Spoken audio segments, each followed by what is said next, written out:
in grace. And grace is like a circle around us. Just make your hand like this. One side like that, and then draw the other side like that. All right, you're standing in grace. Justified and peace, and have a stand access with grace. And Satan just says, come on out of that circle. Come on out of that grace. Get away, because I want to destroy your fellowship. And stand with God. Don't let anybody move you away from the grace of God.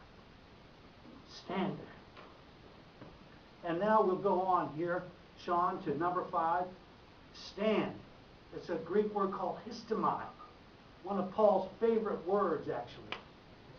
Says, is speaking of a vast, profound reality of communion. And let's read the verse. For there is one God and one mediator between God and men, the man Christ Jesus. Just take a moment to dwell on that. This 5th point is so precious.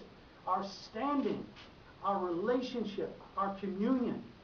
It says they will stand. For the Lord, let's read, is able to make them stand. Who are you that judge another man's servant? To his own master he stands or falls. Don't judge somebody. If they have access to God and they're in grace, don't judge them how they're standing. Some Christians are having a hard time. Maybe they're not doing so well.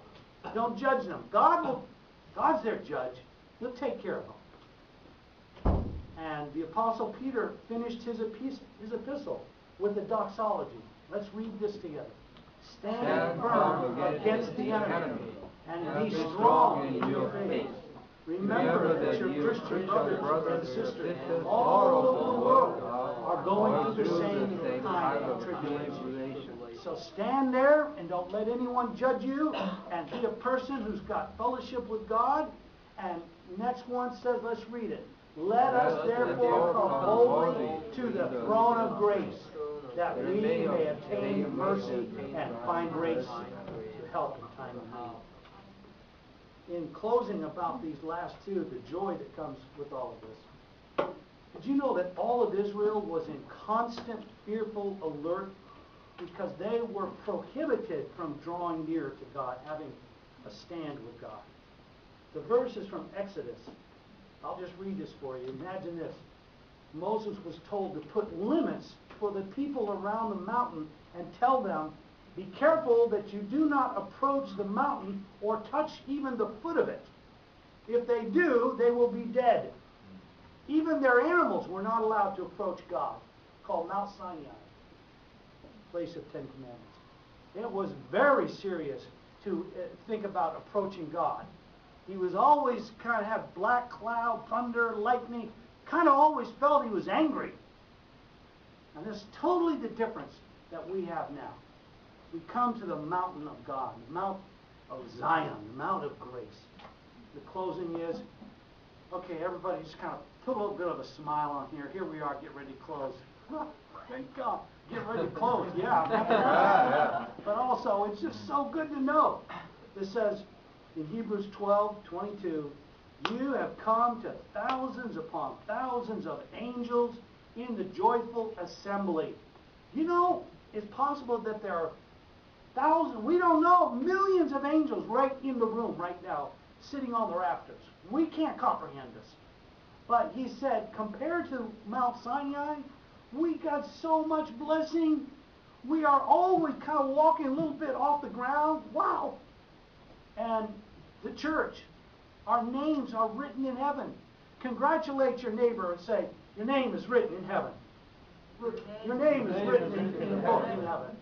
That's just enough to, it says, oh, you have come to experience God, to the judge of all. Rejoice. In closing, just imagine, just for being a little careless, you perish. That's what happened in 1 Samuel 6. Remember the ark was coming, and God told Uzzah, don't touch the ark. Just if it starts to get a little unstable, don't touch it. I have everything under control. I'm God. At that time, he touched the ark and says that God was burning with anger against Uzzah and struck him dead. Fortunately, we don't serve that kind of, it's a different time now, thank God. So important, though, to see what we do have, these 6 keys.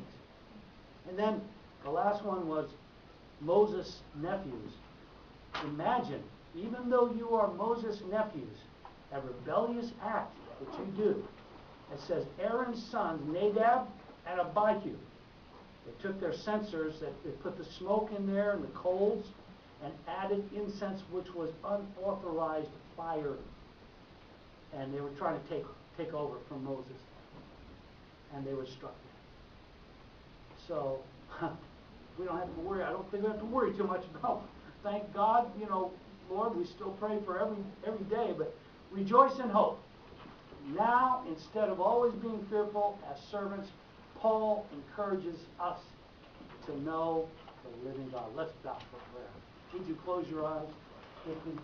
Oh, Father, thank you so much. We ask you to bless us as we draw near to you, as we get to know you and our state of justified confidence of salvation. These 6 keys are just in 2 verses. We could just not believe what depth and content is in your word, even small portions of it. Help us to dwell upon them, take time with them, meditate upon them, re-listen to verses and to messages. Thank God for the electronic age we live in, and help us to have this great confidence in Jesus Christ's name. Amen. All right. Praise be to God.